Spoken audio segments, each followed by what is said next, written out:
Many years ago, I started off poor. I started off broke. I started off pretty stupid. And over the years, I began to study the subject of success. And I had one simple idea that came upon me in my late teens, and I think it was the most important idea that I've ever had. And it was simply this, that if you study successful people and you do what they do, you'll be more successful. And if you study unsuccessful people and you avoid doing what they do, then you will not be a failure. And what I want to talk to you about tonight is some of the principles that I've discovered in over 20 years of research. I have studied successful men and women. I have read biographies and autobiographies. I have looked at the characteristics and principles of them. I've studied philosophy and economics and religion and psychology and metaphysics. And I've come to 10 key qualities. Now there may be more and there may be less, but I find that each of these 10 qualities that successful men and women have, that if you have these 10 qualities, there's nothing in the world that can stop you from being an outstanding success. So let's talk about these principles. The first principle is clarity. So it means clarity of thinking. It means thinking clearly, and it extends from thinking clearly to a series of other things. With regard to clarity, it means the ability to determine exactly what it is that you want to be, have, or do in life. And the more I study successful men and women, the more I find that every single one of them, the top 5%, are very clear about where it is they're going and what it is they want to accomplish. And when I look at unsuccessful men and women, or men and women who seem to be unhappy and floundering, I find that almost invariably they have a very, very limited sense of direction, sometimes no sense of direction at all. As they say, if you don't know where you're going, any road will take you there. If you do not have clear, specific goals for your life, you are doomed forever to work for people who do. And that seems to be the case. And yet only 5% of people have goals. So the key starting point with regard to clarity is to know where it is you're going and what it is you want to be and what it is you want to have and what it is you want to do. The second key with regard to clarity is decisiveness. Be decisive. I've never met a successful person who was indecisive, and I've never met a failure who was decisive. Be decisive. Develop the characteristic and quality of decisiveness. We know that the reason why we are indecisive is because we're afraid of making a mistake. But the terrible thing is that the way that we think becomes a habit, and the habit of indecisiveness can condemn us to failure. We can be talented and intelligent and ambitious, but if we cannot make the hard decisions in our life, and if we cannot make decisions readily, then what happens is we always have to work for people who do make decisions readily. Now, the interesting thing about decisions is that about 80% of decisions should be made the first time they come up. And if you make decisions every single time they come up, sooner or later you will develop the habit of decisiveness. You'll be very clear about what it is you want, and it's easy to make decisions if you know what it is you want to accomplish. And the difference between successes and failures is not that successful people make right decisions, it is that successful people make their decisions right. The third point under clarity is to have a vision for yourself and a vision for your life. The key to having a vision is to have a dream. They say in the song, you've got to have a dream if you want to make a dream come true. And you can fulfill your dreams. All the great movers and shakers throughout all of history have been dreamers. They've been people with dreams. They've been people with visions. All leaders have vision. In the book of Solomon, it says, where there is no vision, the people perish. And the metaphysical meaning of that is that where people lack vision, they perish inside because they lose the excitement and the thrill of life. If the best way to predict the future is to create it, which means to have a vision, and even though the vision is in the air or the sky, then build a foundation under your dreams. And when you see men and women who rise from poverty and obscurity to fame and renown, you invariably see someone who had a vision of what they could be and have and do that was far beyond what they were. Every one of us has had an experience. At one time when we were small, we had a vision of being grown up and having our own cars. And as we grew older, we had a vision of having our own homes and our own families. The problem is that our goals are set so low that even when we do achieve them, they don't turn us on. They don't fill us with enthusiasm. So dream big dreams. The second letter of the 10 is competence. And this is a discovery that I made a couple of years ago, and it just staggered me because I've been studying success for years. And then there's the book In Search of Excellence, and then there's The Pursuit of Excellence, and then there's Refinding Excellence and Losing Excellence, and all the excellence books. And I sat down and looked at this whole concept of excellence, and I saw something that I hadn't noticed. It's almost like something brought to the surface of your mind. I noticed that every single man or woman that I had studied who had achieved any kind of success in any field whatsoever had done it after they had made a commitment to becoming excellent in that field. And I began to look, and I began to compare, and I began to talk to people, and I speak to thousands of people virtually every month. I found that I never found a single person who was successful who was not excellent at what they did. That competence The commitment to becoming excellent in your chosen field is an indispensable prerequisite for success, that if you are not good at what you do, you haven't got a chance in our competitive society unless you win the lottery. And only the top 5 or 10% are excellent. You must commit yourself to excellence. You must commit yourself to becoming the best. And the wonderful thing is that excellence is a journey. It's not a destination. You never get there. Complacency and satisfaction are the key enemies of excellence. But once you commit yourself to becoming excellent, the whole world opens up for you. A very important point of excellence is this means simply this: do your best every time out and always strive to do it better. Excellence yields opportunities, because when you become good, you open up. It's almost like the Red Sea of opportunity opens up in front of you.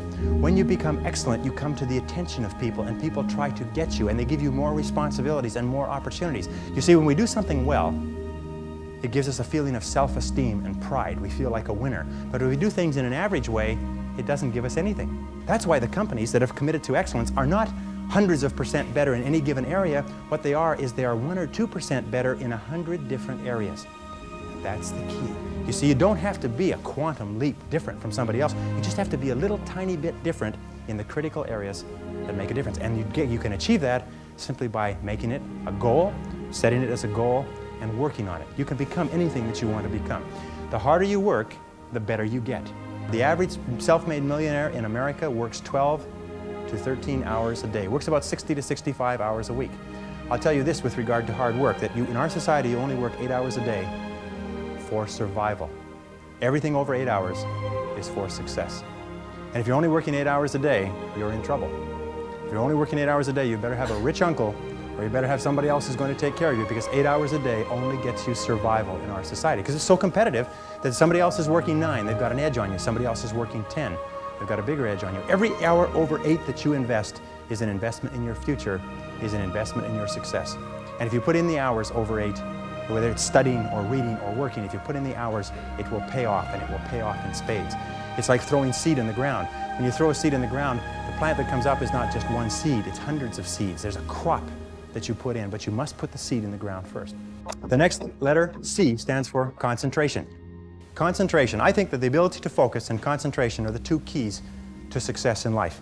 You see, in life, there's never enough time to do everything, but there's always enough time to do the important things. Instead of doing what is fun and easy, which is what most people do, you know what they do? They make a list of everything they have to do, and then they start at the bottom of the list and they work on the irrelevant things. At the end of the day, they haven't got anything done. Successful people, peak performers, concentrate on the top items. And remember, anything other than working on the top items on your list is a waste of your time. And time management is not just time management is life management.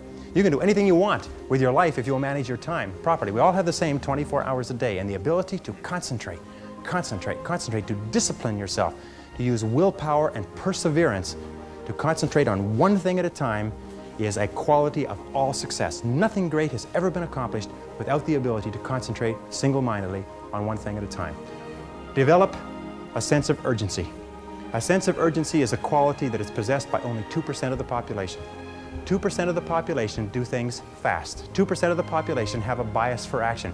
In Tom Peters' wonderful book, In Search of Excellence, he says all the excellent companies have a bias for action. And all of the companies that do not classify or do not come into the excellence category do things when they get around to it. You call them up and you have a problem or a complaint. You hear from them 3 or 4 weeks later. But the excellent companies, you call up with a problem or a complaint, bang, there's somebody back to you in 2 minutes. So develop a sense of urgency. Get the reputation as the person who does things fast. Develop a reputation for speed and dependability, and your future will just open up in front of you. And if you'll develop that habit of working fast, that sense of urgency, act now, do it now, do it now, do it now.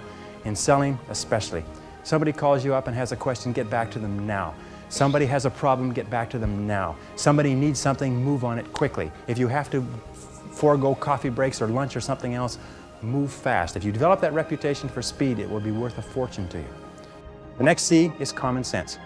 You can train your mind to have common sense. You can train your mind to think things through before acting. In my experience, action without thinking is the cause of every failure. Action without thinking is the cause of every failure. And common sense comes from taking the time to think things through before you act. Listen to your intuition. Your intuition is one of the best guides that you possibly have. Learn from your setbacks. This is one of the characteristics of high-performing men and women, is that every single time they have a problem or a difficulty, they sit back and they dissect it and they learn everything possible from it. They try to develop general principles. From each setback, they say, what is the valuable lesson I can learn? So you take a look at everything that has happened to you, take a look at the very most difficult experience that you're in right now, and ask yourself, what is the most valuable lesson I can learn from this experience? And believe me, if you look for the lesson, in the Bible it says, seek and ye shall find. It doesn't say seek and occasionally you might find something. It says seek and ye shall find. If you look for the valuable lesson or the seed of an equal or greater advantage or benefit in every difficulty, you will find it. Number 5, C, is creativity. Tap your creative potential. Accept the fact that every single human being is a genius, and all successful men and women are creative. They're creative in that they respond to their world differently. They ask questions, they're flexible, they're curious. You know what, the hallmark of creativity is curiosity. And I find that the smartest people of all, the ones that have the greatest education and the most experience, are the ones who ask the most questions. They ask questions almost as if they were children. But they never stop asking questions. They're very open and flexible, and they have the ability, once they learn a new piece of information, to drop what they're doing if the new information contradicts it and do something else. Do you know what most people do? Most people keep on doing what they're doing until they run into a wall. As they say, the more you do of what you're doing, the more you'll get of what you've got. Remember, 80% of everything that we are doing today in our general business will be different 5 years from now. 80% of the products that we use, the food that we eat, the cars we drive, the music we listen to, the movies we go to, even the streets we drive on, 80% of everything will be new in 5 years. That's how rapidly things are changing. According to the research, all you need is an idea that's 10% new to start a fortune. If you want to be, I'm going to tell you something, that if you want to be wealthy in life, if you wish to become very wealthy, if you wish to become even a millionaire, you can do it if you're willing to pay the price. But most people become millionaires by offering a good or service that people use all the time, and they offer it just a little bit better. They do it just a little bit faster. They put a little bit more grace or finesse into what they're doing. They handle it, they wrap it, they are more polite. The restaurant that has people coming back to it may have food that's only 5% different, but it's the way the people handle it that's so different. You can do anything you want in life. All you have to do is find an idea that's 10% new, and you'll find it if you flood your mind, read magazines, read books, ask questions, ask why people are doing things the way they're doing. Next is consideration. Consideration is based on the fact that the quality of your relationships with other people more than anything else will determine your success in life. How well you get along with other human beings, your quality of interaction will determine your happiness, your success, your achievements, your wealth, and anything else. And that's very, very true. Develop the people skills that you need to be successful. Take courses in communications. Take